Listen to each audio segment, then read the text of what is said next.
At Learning Morse Code, or CW, it's no longer a requirement for you to obtain your amateur radio license. And that's a really good thing, because the FCC had it all wrong when they tried to force everyone to begin learning Morse code at 5 words per minute. It's just way too slow and painful.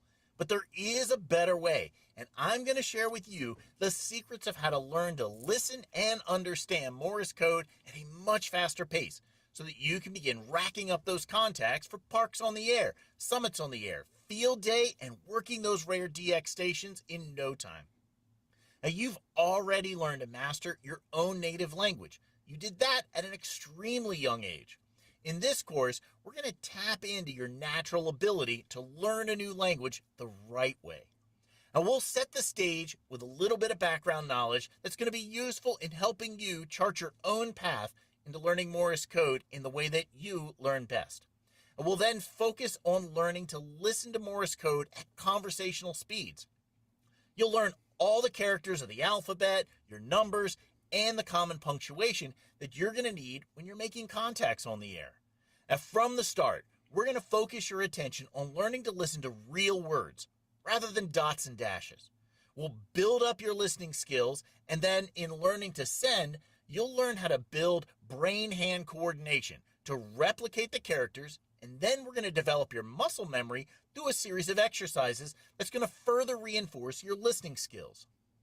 Hi, I'm Chris Mattia, and I started my teaching career as a language lab director for a public honors college. I've taught millions of teachers and students through my online courses on LinkedIn Learning, and now I'm going to bring all that experience to help you finally learn Morse code. So let's get started.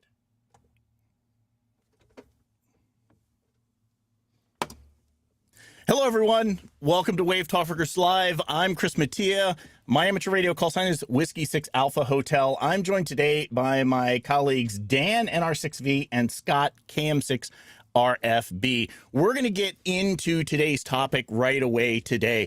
What we're going to do is we're going to be previewing our newest course that we just released. It's called Learn Morse Code, the Basics. What you just saw was the intro to the course, and today we're going to walk through some high levels of the course itself, and we're going to do some demos and show you some things that are in there. So I want to jump right into today's topic. But first, let's go ahead and do our Winlink check-in.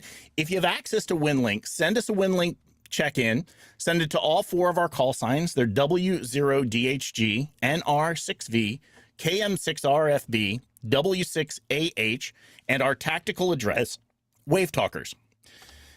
In the comment section, just go ahead and answer the question. Are you comfortable sending Morse code? Let us know. Now, we've walked through how to do a check-in on many of our shows, so we're not going to walk through that entire process right now. If you're not familiar with sending in a Winlink check-in, you can check out any of the other shows for being able to do that. What I want to do at this point, though, is I do want to jump over to my Windows station. I'm going to jump down here into the corner because, as many folks are aware, there's been all of these wildfires going on in Southern California. And I just want to give you a little peek as to how we used Winlink in the very early stages of the fires that were going on, when we didn't know who was needing to be evacuated from where. And one of the things that we did is we jumped into our Winlink check-in system. So what I'm going to do is I'm going to quickly move my microphone over here so you can still hear me. What I'm going to do is I'm going to come up here and I'm going to click on the little globe icon. And you've all seen this in many of our previous shows, where we go in and we map out all of the Winlink check-ins. We'll do this at the end of the show so you can see where everybody, as they check in, they send in their messages, where we've been able to get see who's sending their traffic. I'm going to hit display map, and I'm going to blow this out to full screen. Now, what we're looking at right now is we're looking at a map that's showing all of the check-ins that we've received in the last 24 hours. Matter of fact, if I zoom out a little bit, I'm not sure if we've got any more. There's a couple of them that are out there that people have already just sent in that I've already checked. But what I want to do now is I'm going to go over here to my set filters option.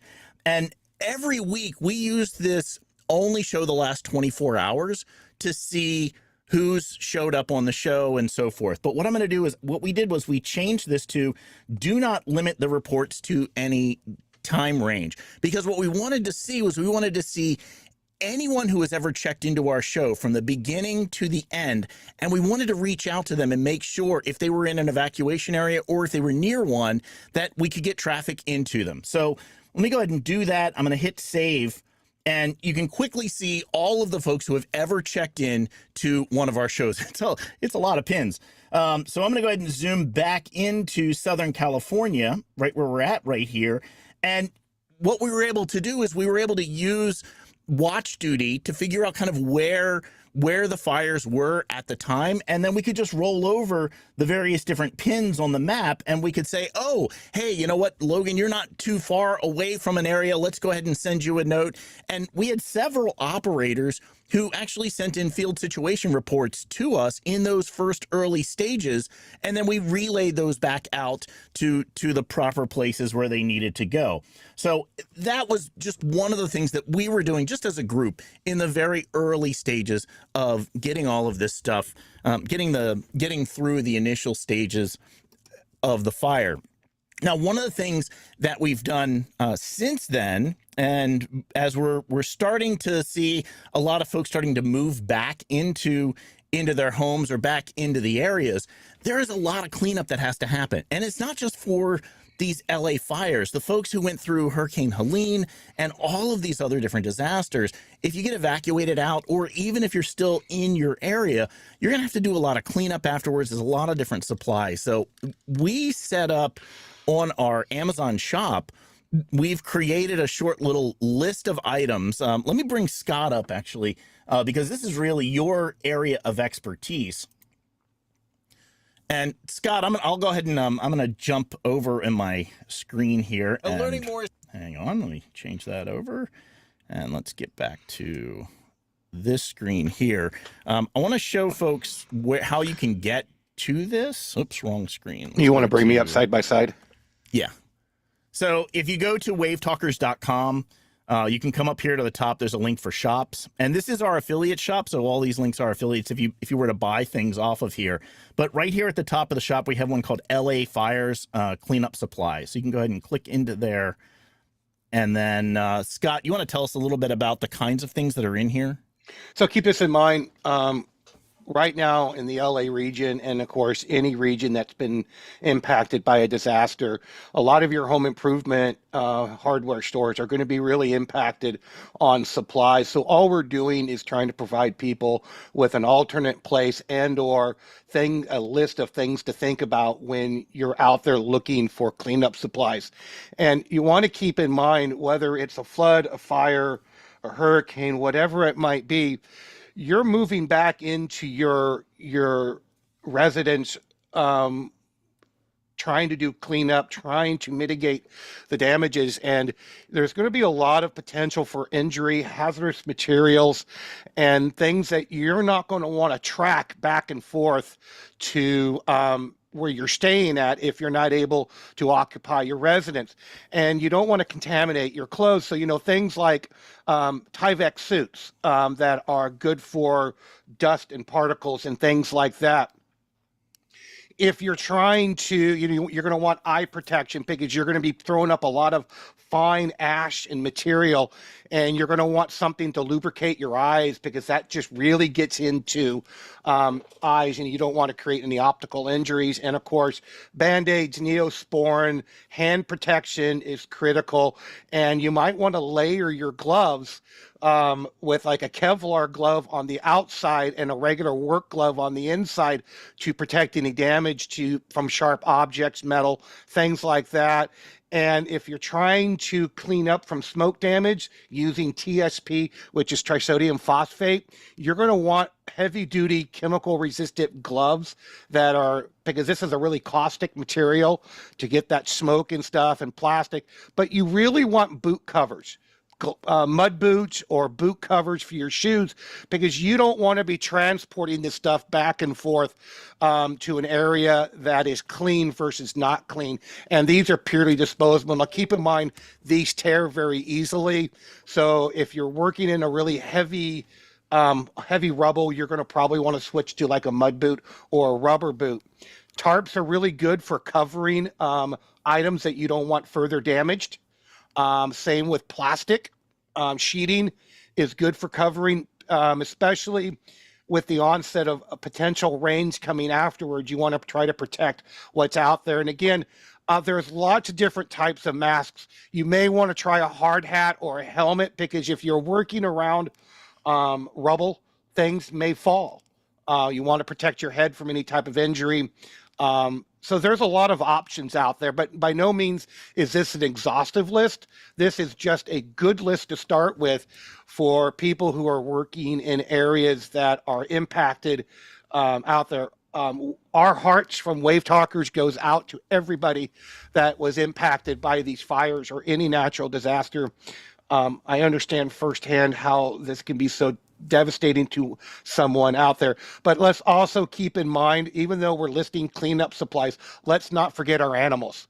Our animals need the same sort of protection as we do. So you can get foot covers for animals if you're bringing them back to your home that's been damaged.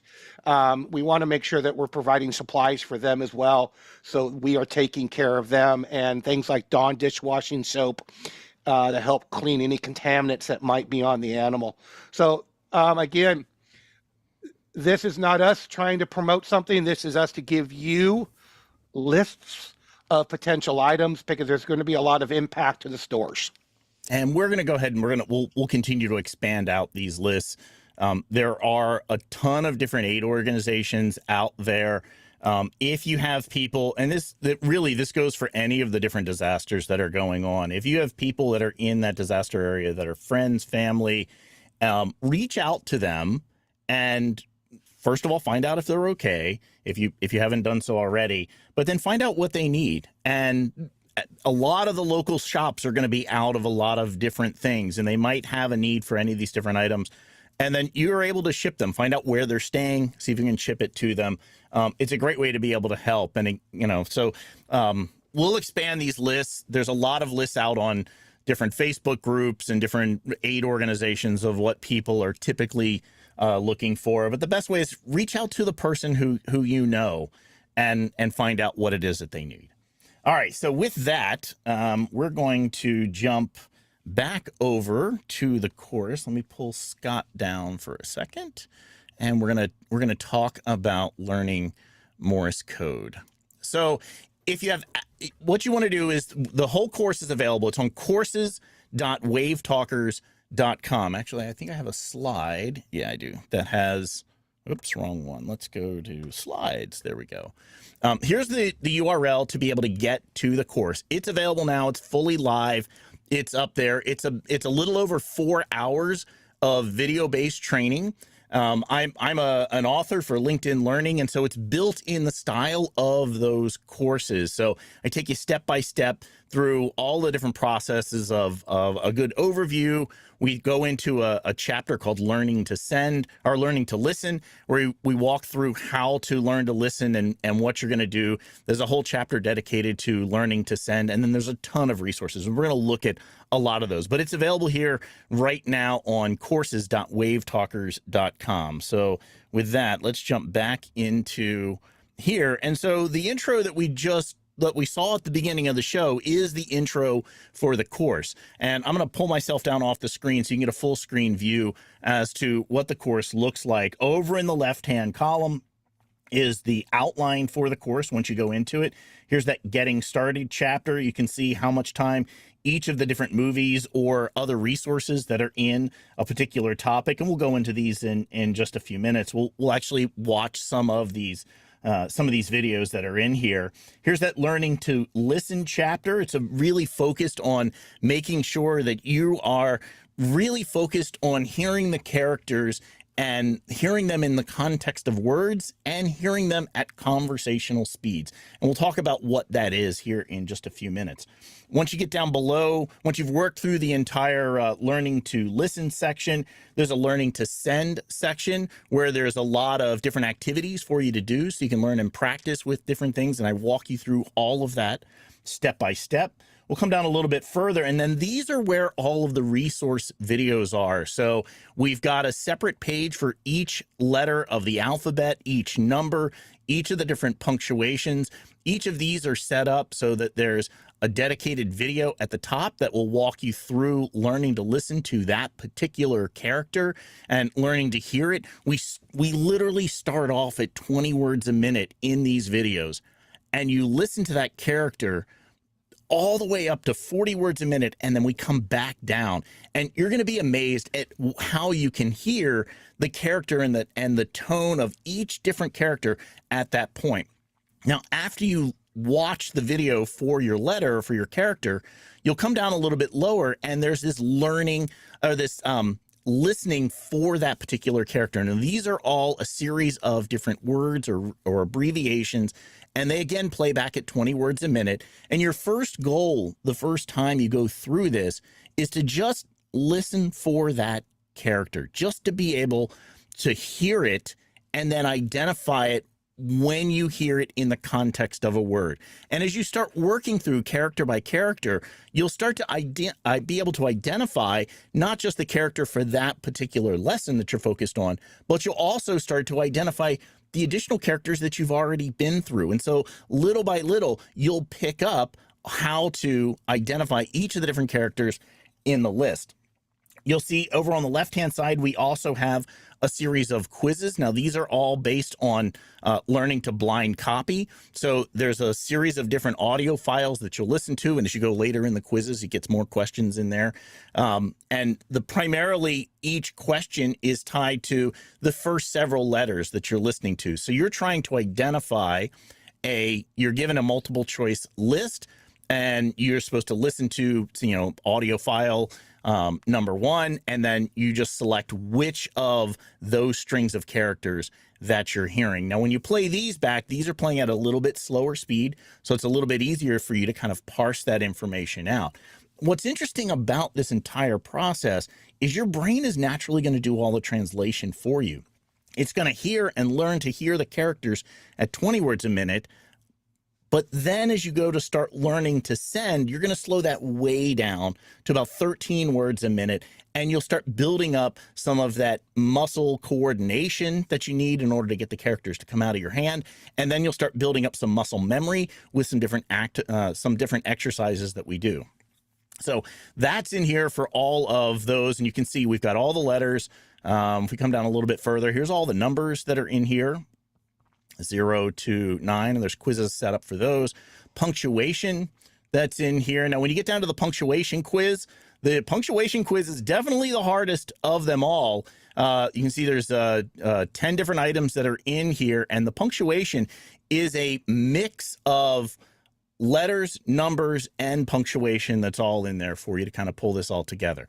We've got word lists of 3-letter common words. We found that it's super helpful when you're first starting to learn, as you've learned the different letters, to try and identify some really short words. And at this point, you're not necessarily listening for one character, but you're starting to listen to whole words in a context. And these will play for you over and over, so you can listen to them. When you're doing learning to listen, you're trying to listen to the actual word, identify it as a word. When you get to learning to send, you're then coming back through these same lessons, and you're learning to send those same characters. You're starting to replicate the entire word that's coming out as you're listening to it. And so this is a word list. This one's about 60 words that are in here. If we come down to the next one, there's the abbreviation words and phrases. This is a word list of about 100 different words. These are the ones that are scattered throughout all of the alphabet section. There's some activity-specific words. So if you're going to do POTA or SOTA or contesting, DX, field day, these are the ones that you're looking for to make sure that you've got those kind of locked in.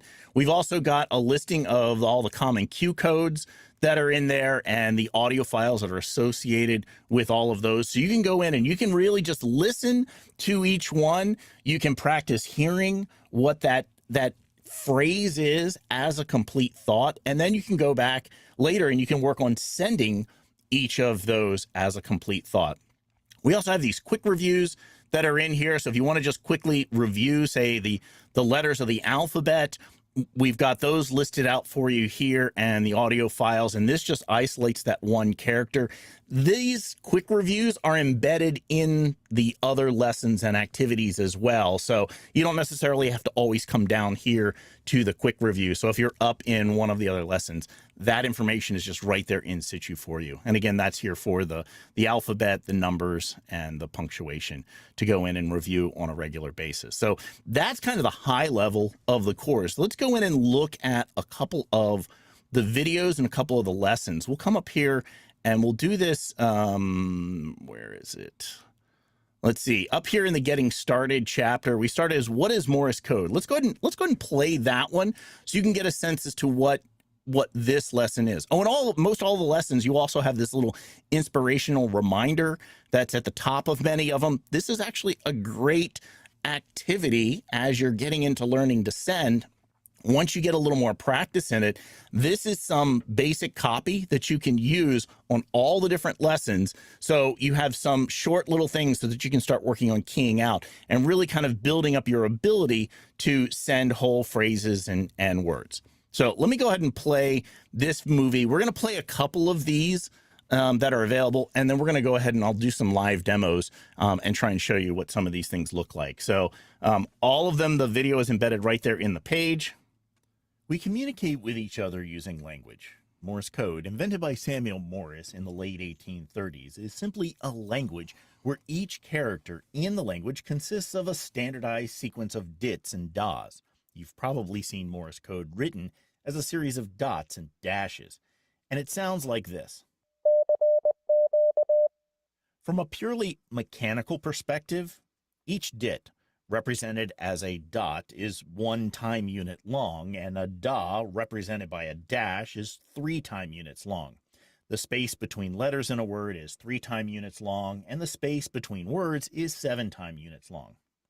Each letter in the alphabet, number from 0 to 9, and punctuation mark has its own unique and standardized sequence of the dits and das. But it's more than just a sequence of dits and das.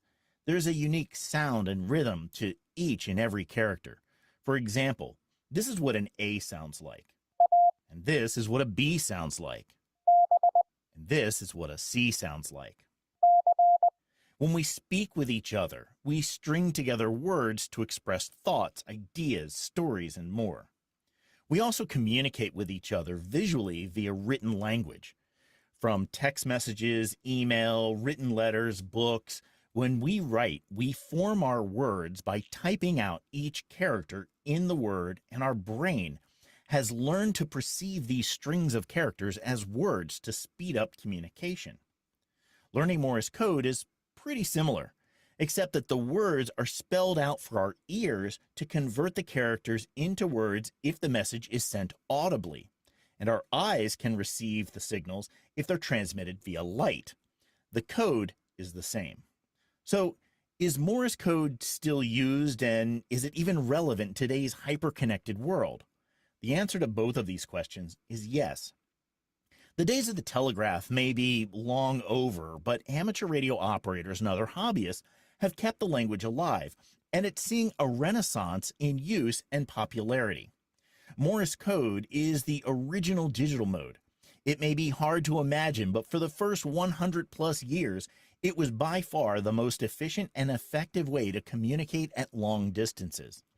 First over wires and then wirelessly via radio waves. You likely have seen voices represented as an audio waveform. Here, you can see the waveform of my voice, and here you can see the little section of Morse code. This is the phrase CQ, or a general call to all stations, a kind of seeking you call out to anyone who can hear me.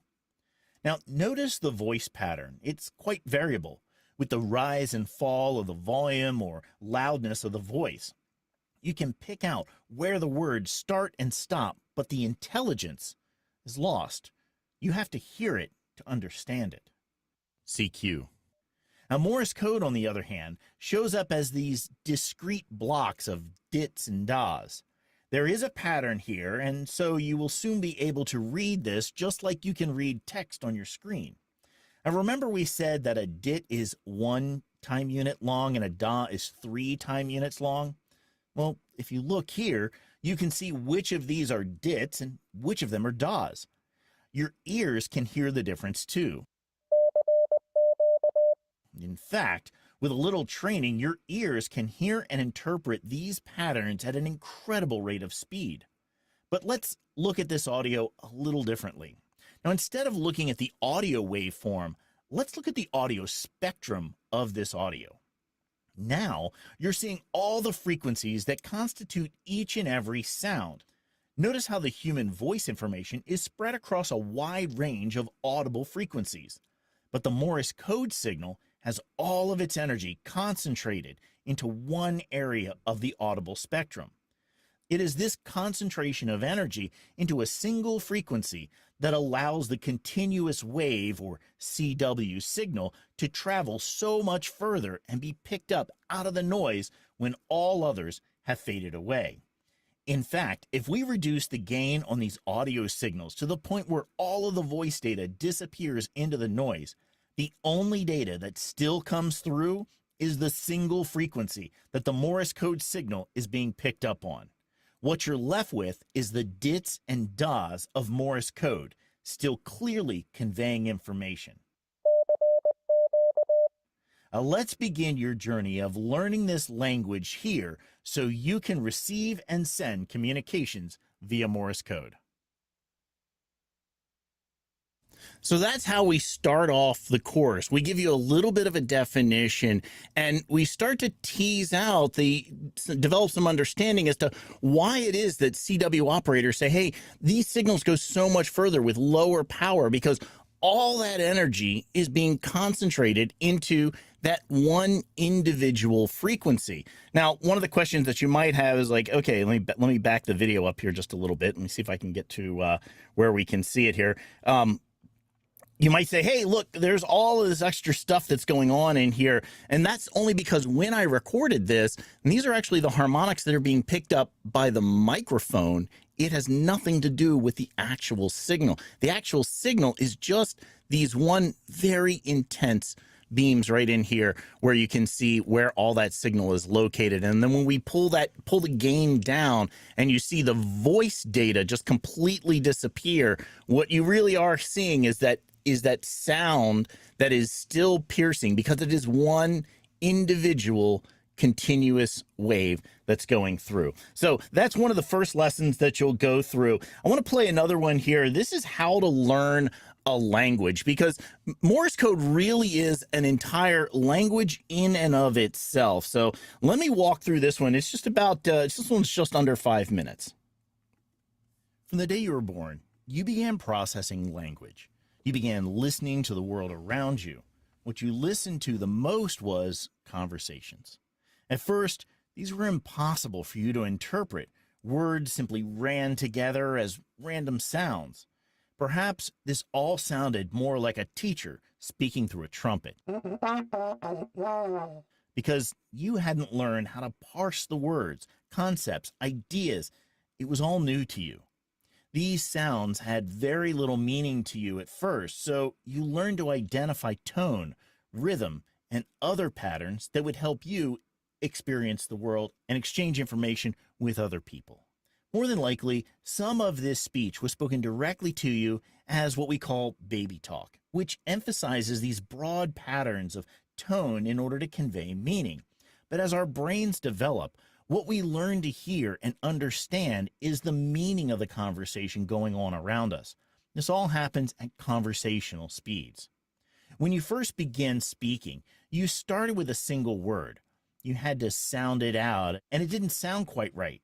In fact, your first words probably sounded a bit NQR, or not quite right. It took you some practice in order to get your muscles to learn how to make those sounds correctly and consistently. But then, good grief, look at your vocabulary now. Now, since you are already an expert at learning language in this way, that is exactly the approach that we're going to take to learning Morse code. We'll begin by learning to pick a single character out of a word spoken at conversational speeds. To do this, click on the letter of the alphabet and then watch the short video introducing you to that character. Now, in the video, the sound of the character is going to be presented to you in Morse code at ever-increasing rates of speed. Your goal for each of these lessons is to simply learn to hear the rhythm of the character regardless of the speed that it's presented to you at. And when you begin sending and have conversations in Morse code, it will likely be at much slower speeds, probably 13 to maybe 15 words per minute. That's actually pretty normal for hearing on many of the amateur bands. And we all naturally, slowly sound words out when we don't know what a word is. We break the word into the individual letter sounds, and we slowly repeat those until we figure out the correct pronunciation, and then we're able to move forward. Now, the dialogue in the character videos is designed to be somewhat repetitive. It's there to give your brain a moment to process the sounds of the new language that you're learning before you hear the sound of the character again at a faster rate. When the speed slows back down to a normal conversational speed, you'll be amazed at how easily you pick that sound of the letters up at that much slower 20 words per minute. Now, for each character, the next activity is to listen to the series of words that contain the target letter. Your job is to listen to each word and simply learn to hear the letter as the word sings out. And since you'll also be listening to actual words, you'll start to naturally identify more and more characters and the words themselves. Now, the goal of this method is to begin learning to hear Morse code as a spoken language rather than an individual sequence of dits and das. Now, all of this is great for knowing what you're listening for, but how do we learn to blind copy? Now, the course has several quizzes and exams for you to complete. These will involve listening to words, call signs, and random strings of characters. Here, your job is to identify what these messages are saying to you. In all of the instructional listening examples, the base speed will be at our target speed of 20 words per minute. But for all of the tests and quizzes where you're trying to learn how to blind copy, we're going to slow the speed down to 15 words per minute. While you're still learning the sound of the language, your brain can more easily learn to process the same pattern, but presented to you at a slower speed than what you can if you start listening slow and then you try and speed it up. As you move into the learning to send activities, you will use your experience in hearing the characters to self-correct your own sending. Learning to listen is not just about learning to copy others' code. It's about learning to identify when you make mistakes so you can correctly convey your thoughts and ideas to another person. All right, so let's walk through an example of this. What we're going to do now, we're going to come down. We'll scroll all the way down. There's a lot of other stuff in the beginning, and we're going to start up here in alpha. And I want to go ahead and play the character video so you can get a sense as to how this works. And we've already published this on our website earlier this week. And we'll be publishing several of these videos on our website. You can also access all of these. If you go to courses.wavetalkers.com, most of the ones that we're showing you today are all available as free lessons. So you can go in and you can actually see the whole lesson there. All right, so let me play this one for you. So you can hear, this is the letter A. Let's learn the sound of the letter A in Morse code. Now, phonetically, this would be the letter alpha. Now, alpha sounds like dida. Say it along with me. Dida. Now, as we listen to the sound of alpha, keep saying dida along with the sound. And don't worry about trying to write anything down. Just focus all of your attention on the sound of alpha. Dida. Now, we'll start at 20 words per minute, but with some extra spacing so you can really focus on listening to just the sound of alpha. Da-da.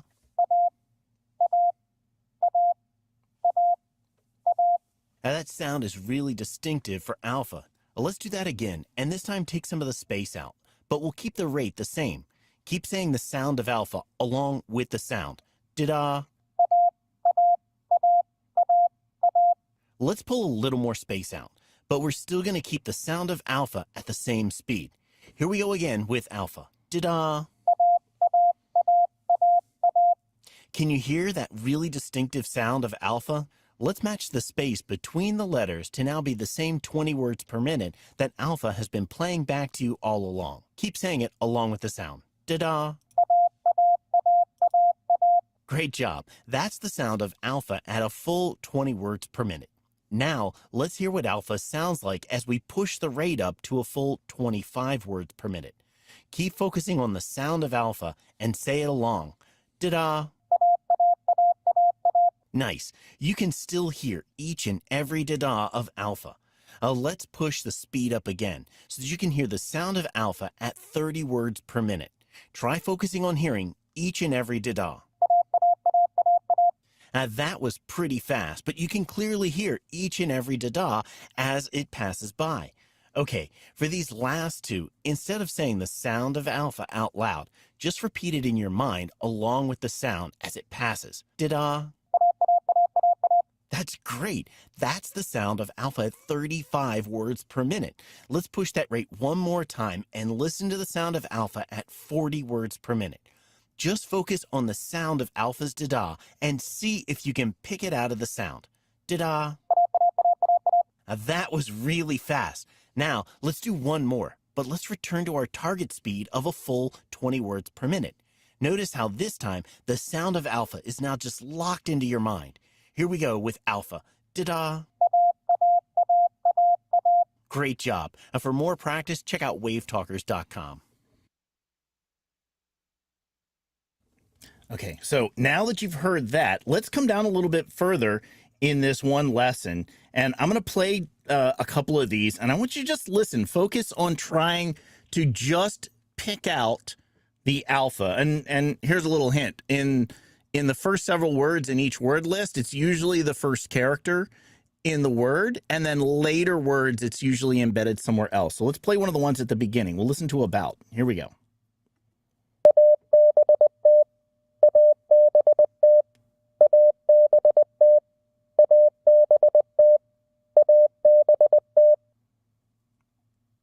Were you able to hear it? Could you get that? Could you get that da-da at the beginning? Let's come down to one of these other ones. Let's listen to ham. So this one, the alpha is in the middle.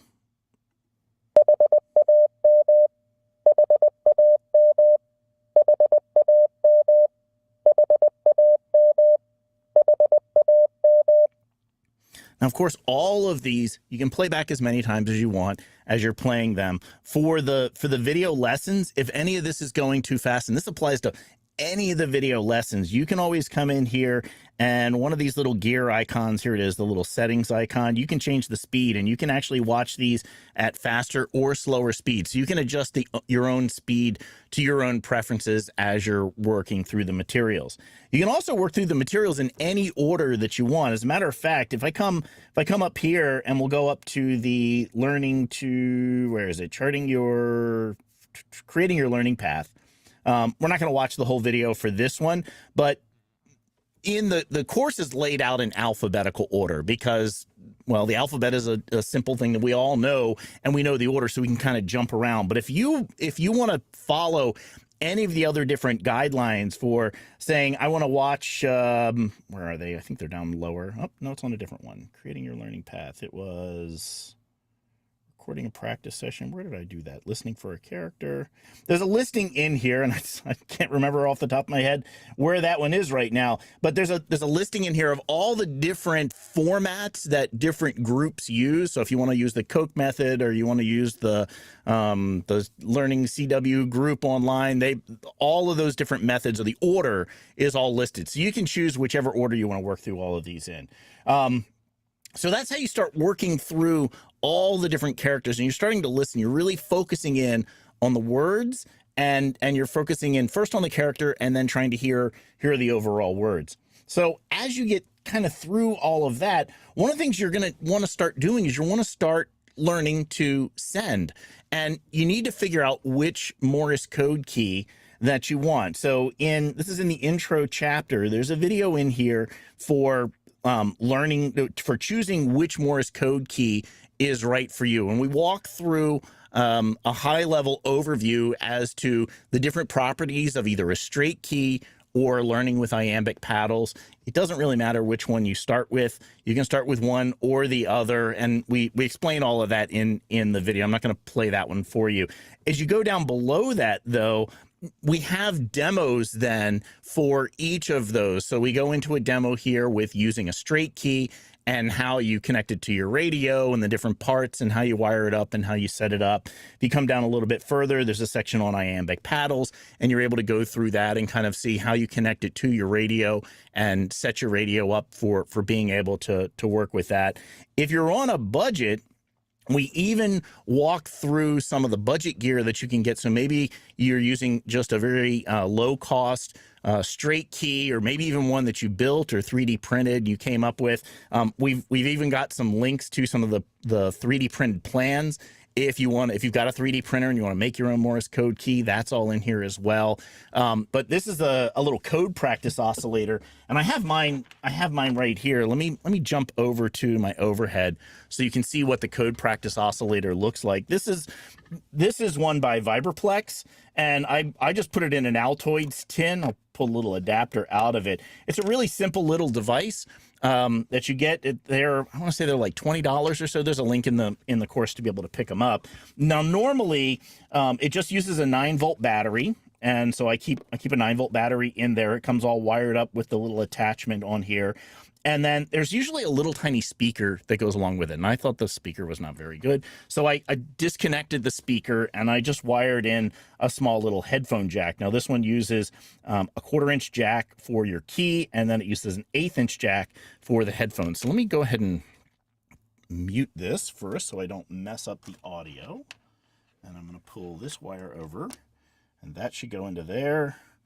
I'm going to pull this key out because it's all wired up, ready to go. So this is my straight key that I use. And of course, I'm just going to go ahead and plug that into the adapter and then plug it into here. So it's all wired up. And now we'll connect up the battery. And if the demo gods are with us when I turn the audio back on, there we go. So we've got audio coming in. So the little code practice oscillator, instead of being hooked up to the headphones, I have it just wired into my overall audio system. So this is a great way to just get started going ahead and practicing Morse code as you're learning to send. And what you really want to do is you want to make sure you go through that whole learning to send process, because you really want to learn what the sound of each character is before you try and start sending it. And this was one of my big mistakes when I first tried to learn Morse code the first time. I bought this, and I tell you about this story in the course. I bought this really expensive straight key, and I thought, I'm going to learn Morse code the right way. I'm going to start with a straight key. I'm going to work up because it has all the reasons why that's the right thing to be able to do. And what I found out was I didn't know what I didn't know. I didn't know what each character was supposed to sound like, so I was really horrible at trying to send and trying to replicate the characters. So later on, I switched over to using straight iambic paddles. I got little cheapo 3D printed iambic paddles. This was great because it was a very low cost way to get in and try it out, see if it would work. I'd plug it into my various different radios and be able to work with them. And I go through a lot more detail about this. Later on, I actually picked up a KX3, and that had a set of paddles that just attached to it. So I spent some time learning with these for a while. Later, I went ahead and picked up a whole other key. Once you start getting into Morse code, these are a lot like HTs. They're just going to kind of replicate on you. So start with some low-cost ones to get yourself started. Figure out which style that you want to learn with, and then spend time learning that. Don't keep buying lots of extra keys. The key is not going to make you send Morse code better in the beginning. Later on, when you get a lot more experience, yeah, the key will make a difference as to how comfortable everything works for you. But in the beginning, literally a cheap little one, this was the MFJ key. It's really not a great key, but it gets the job done. As I was working on the course, I picked this up a while ago, and I got to laughing because it had a wire attached to it, and it just didn't work. The wire was poorly soldered in place. So I took that off. In order to get that off, I had to take a couple of screws out, and I flipped the thing over. And when I got the whole thing completely taken apart, I realized that the base that they have these mounted on is literally a light switch cover. And it just got me laughing. So if you find a cheap little straight key, and you can find these, sometimes they sold them without the fancy base on them, don't worry about buying the fancy base. Just get a light switch cover and drill a couple holes in it, or a piece of wood, or a piece of cardboard, or whatever you need. Oh, the other thing to keep in mind with these, if you do get one of these, get yourself a Dremel, or maybe change out the through bolts to these, because the through bolts were all way too long to go through the key, through the light switch cover, and they all protruded out far enough that they scratched up your desk and everything else. So just cut the bolts off and you'll be back to business. And I show you how to go ahead and calibrate the key and get it all set up right for you to be able to send. But once you get that, you should be able to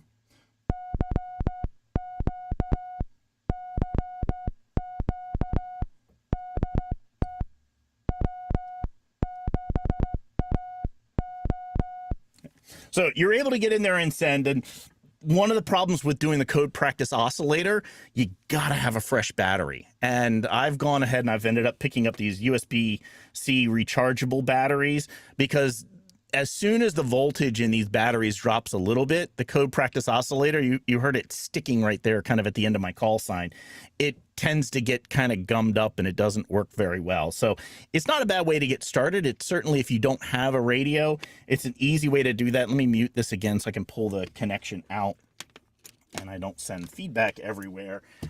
If you've got a radio, though, the radios are certainly the way to go. And you really don't need a super fancy or expensive radio to be able to do it. One of the demos that I walk through in the course is how to set up a true SDX.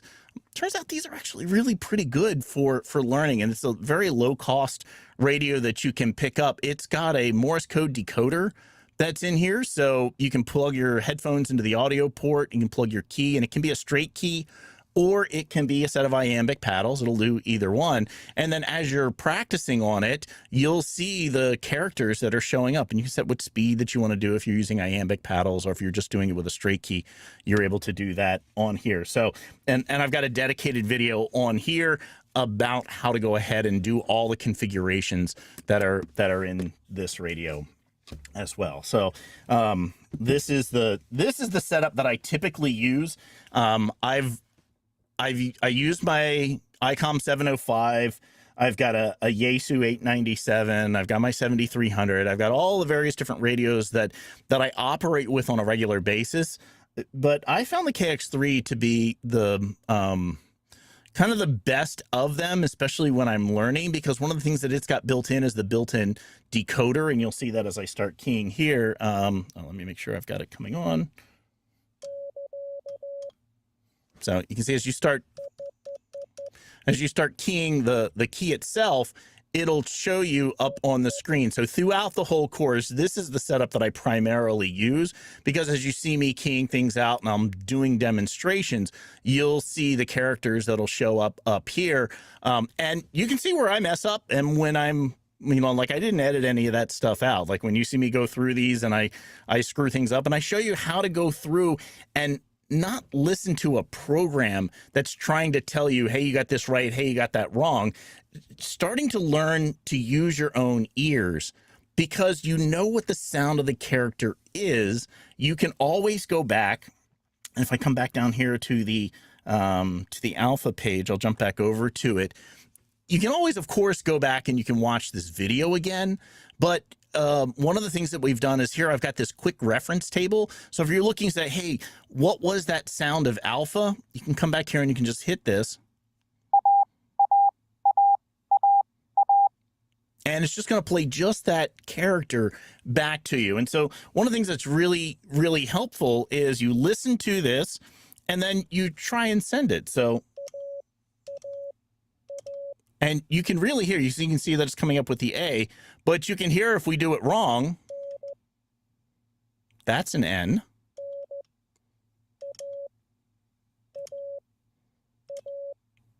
And there's the A that's coming back. And so you can start to really hear that. And I've got my radio set down here to 13 words per minute.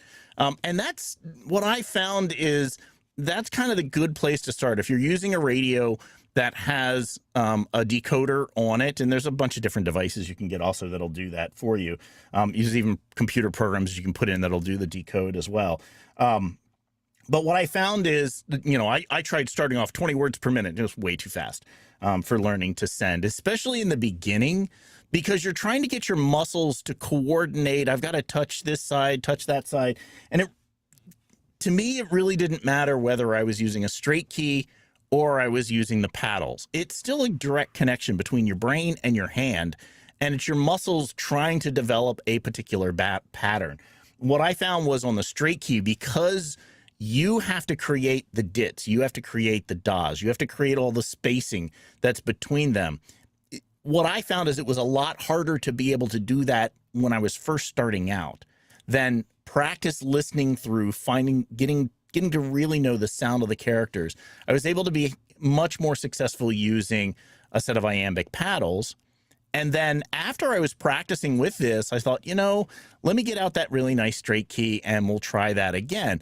I picked it up really fast at that point because suddenly it was more about the rhythm of replicating the characters than it was about trying to focus on the spacing and all of that. Because once you get the sound of the characters locked in, then it's just a matter of just making your hands do that thing.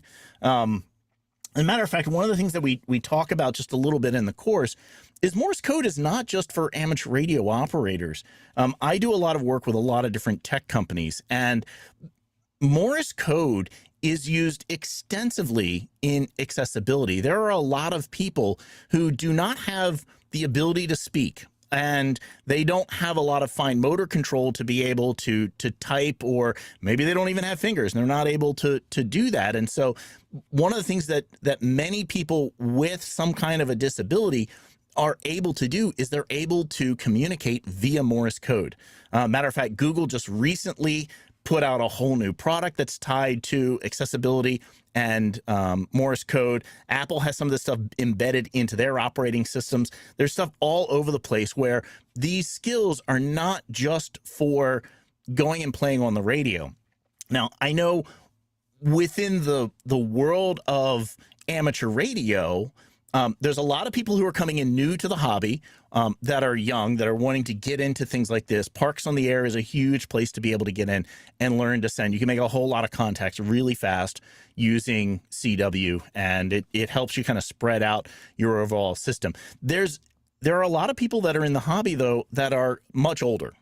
And as you get older, your brain starts to stiffen up a little bit.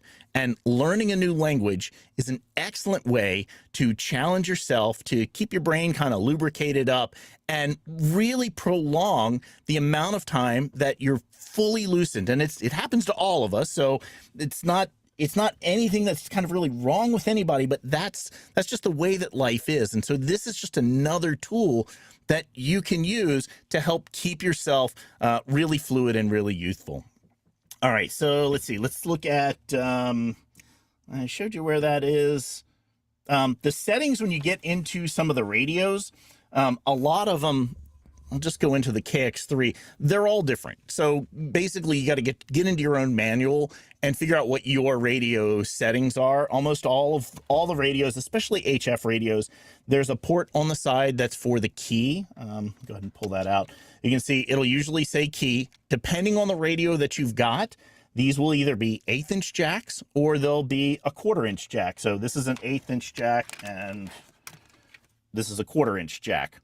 They'll also have whether or not your key needs a key and your radio. You do need to check your manual because, for instance, the KX3, I can't get to work with a mono cable. So this is a TRS. A TRS. This is the tip, the ring, and the sleeve. You can notice that it's got the two little bands on it. And so this is for a stereo connection. The KX3, if you switch it over to a straight key where you only have two connections on it, if we look over here, any of these straight keys, there's two connections that go one on either side. You put the ground on one and the positive lead on the other, and then you just connect it into the radio, and it's literally just making that contact between this one's up here, between where the top part is connected to one side and the bottom ground is connected to the other, and you're just making that touch contact. Some radios won't work if it's with a mono plug. Other radios require a mono plug, so you got to look at your manual for your radio to figure that out. For all the iambic paddles, you really do need a a TRS connection, which means it's got the ground connection on it, which is usually the sleeve, which is back here. And then it's got this ring, which is usually either the left or the right side. And then the tip is set as the other left or right side. And then when you go into your radio's menu, I'll go in here to the menu for the KX3. You can see for this CW key, it says the tip is the dot. And if I rotate over to the next option, it says the tip is the dash. So what you do is you just set your key up so that it makes it so that the dits are on the left and the DAs are on the right. Now, if you're left-handed, you might want to learn the other way. So you don't have to change the cable. You just set the radio. Some of the radios call this reversed. So get in, find out what your radio says. I'm going to leave mine set to tip dot because that's what this radio is set for. We'll look at a couple of the other settings. There's when you're learning iambic keys, there's an iambic A and an iambic B. It tends to be how you, when you're squeeze keying, we talk about this in the course, when you release, what happens, whether or not it stops there or if it completes the cycle. So most people you start off with learning B at this point, and that's what I use all the time.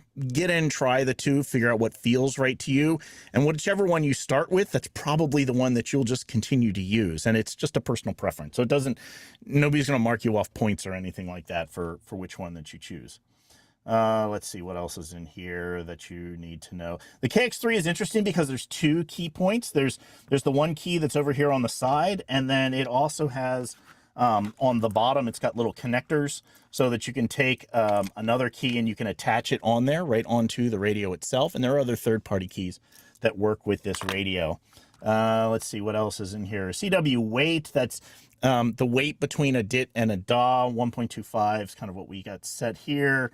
I think that's all that the KX3 has. The KX3, when you jump out of it though, and all the radios have different ways of being able to do this. There's usually a dial or a knob where you can set the words per minute. And again, when you're learning to send, start off at about 13 words a minute. If you find that you're not able to get the characters to show up right, or it doesn't sound right to you, go ahead and slow it down until you build up that muscle memory. Another thing that we show you how to do in the course is we show you how to use Audacity, an audio recording software program, so that you can go in and you can set your computer right next to your radio, and you can practice with that, recording your practice sessions. And then you can go back and you can analyze, because you'll be able to see the dits and DAs. You'll be able to see, for me, when I'm doing a straight key, whatever the last dit is in a character, I tend to hold that just a little bit longer than the other dit. So I've noticed that as something, and you can see that when you go in and you can analyze, and we show you how to do that. Let's see, what else are some of the other things that are here in the course. There's a section in here for learning to use, learning to be really flexible by listening to various different accents that folks have. For a Morse code operator, this is the fist of the operator. It's how they tend to send, and it's kind of the unique rhythm. You hear it a little bit less when you're listening to iambic paddles. You hear it more with a straight key. And if you have folks that use a bug, which we don't talk about in the course, but then it's really pronounced as to how well that goes through. Let's see, what are some of the other things in the course? We show how to find Morse code to copy. So this is a movie where we go into showing you not just how to use Parks on the Air to be able to find CW conversations. We show you how to tune in your radio to that to be able to listen live on the air. If you've got an antenna, if you're able to hear them. But if you don't, we go in and we show you how to use WebSDR, so you can find that same CW conversation with an SDR that you can pick up online, and you can listen live to it. You can even record it and then bring that recording into Audacity, and then spend a lot of time going through and really parsing out for yourself. How do you hear what's going on? How do you start marking it down? How do you start practicing with code that you find? And there are a lot of practice sessions you can find online as well, where it's just straight CW practice. But you've got all the tools that you need with a basic computer and a basic internet connection in your own ears. That is really the computer, the tool that you need to really learn. And what I like about this format of building a course like this is I've recorded all of this for you. I had a lot of fun building it, and I've done it in such a way that no matter how many times you need to review a lesson, I'm going to be cheerfully sitting there repeating that to you over and over until it locks into your mind and you're comfortable with it. And you can work through the course one time, you can work through the course 10 times, you can come back to it 6 months from now or a year from now. You'll have access to it when it's up there. So this is kind of the high level of the course. We do a lot of demos when you get into a lot of these different sections. So we got things like, how to send your call sign, how do you work through figuring out how to send words once you've gotten the characters kind of lined up, how do you start building the coordination to transition from one character to another. And we go through a series of exercises for that. So I hope this gives folks a good sense as to what's there. Again, you can get access to the entire course by going to courses.wavetalkers.com. It's available currently right now in January of 2025.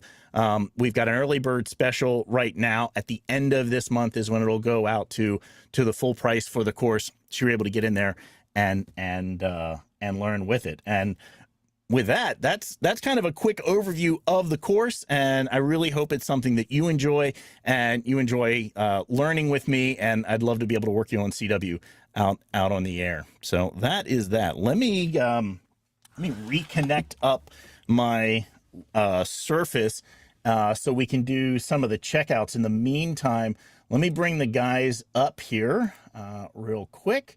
And there's Dan, and we'll bring Scott up. Scott, I know you've been watching the chat. Has there been anything in the chat that you're noticing?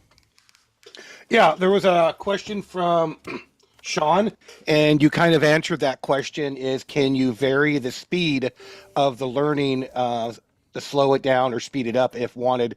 And you answered that pretty good.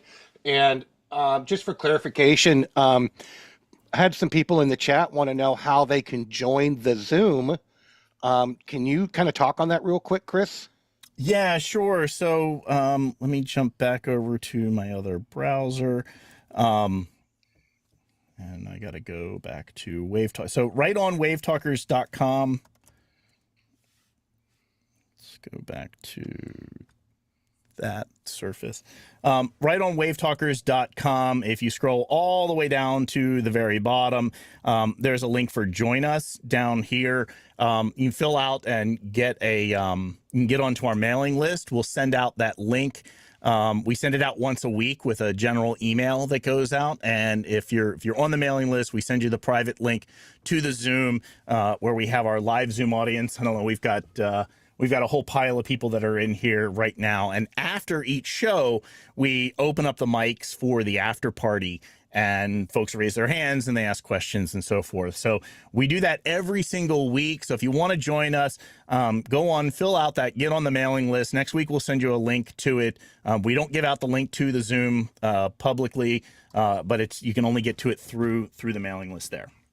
So hopefully that helps. Yeah, that was great, Chris. Thank you. Yeah, and that pretty much picks up the questions from the YouTube. Awesome. Dan, anything you noticed today about any of this? No, I mean, I know you did a tremendous amount of work on this, and it shows, and I look forward to giving it a try. I have not tried it yet, so I look forward to that, and hopefully it everyone learns differently, and this is just another option in how you can learn it. If you've tried other ways and it didn't work, give this a try. Thanks a lot, Dan. All right, so now I've got my copy of Winlink back up. If you haven't sent in your Winlink checking, go ahead and send it in now.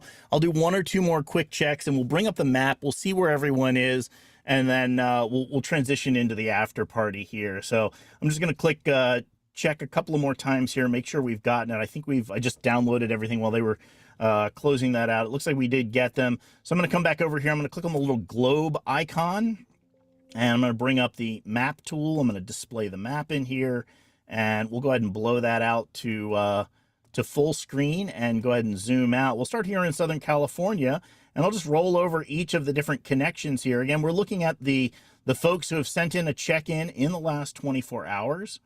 We'll go ahead and zoom out a little bit further. We'll pick up some more of these stations that we're seeing out here that are showing up on the screen, and I'll just keep zooming out all the way till we get to the entire global view. Zoom out. Here we are in all of North America. We've got several that are up here in the Washington area. Hopefully we've gotten all of those. There's Bill, AC7SR. Good to see you. Come back up here. Grab those stations. So the two colors of the pins, if you're showing up in one of these purple colors, I believe these are the ones that are sending in via the internet, via Telnet. These kind of pink maroony color. The blue pins are folks who have sent in their check-in via RF. So it can be via VARA, VARA HF, VARA FM, Pactor, Packet. I think there's two in here. Oh, no, that's just Rory. That is Rory, not a just Rory, but that's Rory. There we are. A few more in here. Let me go ahead and zoom the rest of the way out, see if we have any of our international folks out here with us. Let's see. Might have a translation issue in your location because you're listed as being in Florida, but you're mapping out as being here in India. So W8GLL, might want to check that. And we've got a couple of stations here in Australia joining us as well. Victor Kilo 2, Sierra Kilo Yankee, and Victor Kilo 2, Papa Sierra November. Hey, thanks a lot for joining us from Oz. And that is the check-ins. Let me go ahead and close this up. And with that, Scott, did you have any other closing thoughts for us before we wrap this up? I gave Dan a chance to chat about that, but yeah, I'm anxious to learn this as soon as some things calm down in my life, because that was one of the big things that held me back from getting my amateur radio license younger is Morse code and being tone deaf. I could never distinguish between a da and a dash very well, so I'm anxious to see how your system works. For me to be able to learn this, because I'd like to be able to at least be somewhat proficient in it. Not an expert, but I'd like to try it. And again, one last note, if you guys do want to donate to the causes in Southern California, let's not just think of the human, let's think of the animals as well. And please reach out to your local animal groups, because a lot of them are sending supplies. Like I am getting ready to send another box of horse supplies to the evac shelter that is handling all the horses. Whatever you can send is most appreciated right now, guys. Thank you. You know, I know there's a lot of questions that folks have about the fires that are going on here and what various people did or how it is still a live active incident. So we're not going to go into any of that information at this time. Everybody did have a part because it impacted everybody, certainly in our region, across the state, and across all of the country and around the world.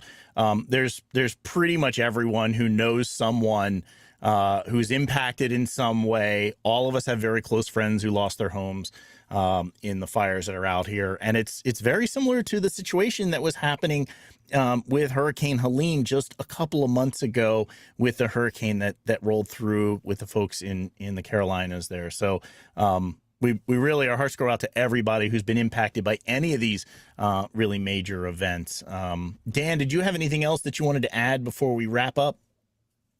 No, I think it's been covered very well. And like I say, I look forward to giving it a shot.